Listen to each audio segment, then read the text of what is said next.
Here's how to make D&B if you already know how to make dubstep or trap. I'll play an example.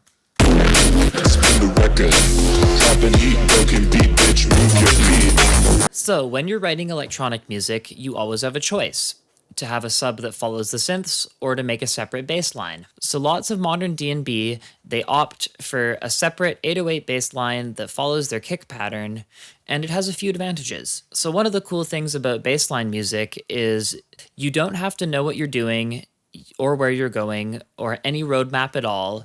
You can just make the best drums and then make the best bass line, add the best vocals, then the best ambience, and you have a song. Now, one cool thing, like all this modern D&B, what you have to understand is speed is compensated. So with drum and bass, the drums are fast, but the bass line is slow.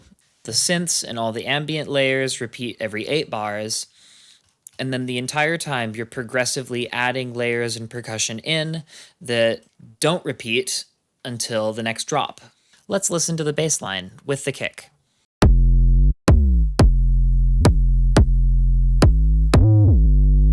So I think another reason modern D&B opts for those heavy bass lines is they're easier for normal people to understand because everything's going fast, but that nice, slow, laid-back bass line giving you the key just makes it more palatable for the average person.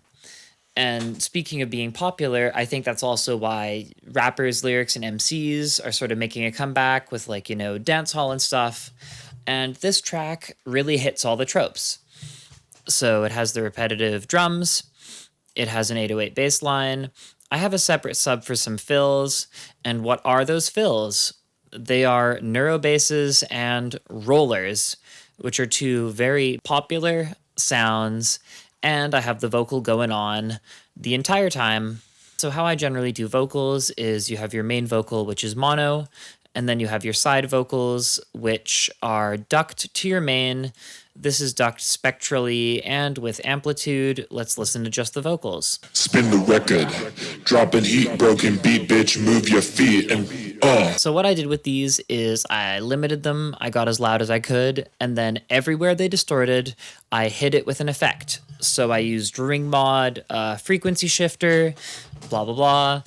And it really covered up every imperfection and got it loud. So I highly recommend making your mistakes sound intentional. Another trick, I just learned this, is you duplicate your vocal, drop it a semitone, and then those are your hype and your chorus voices. So for all the important phrases, I have my second guy, he's a semitone down, just coming in and adding the hype.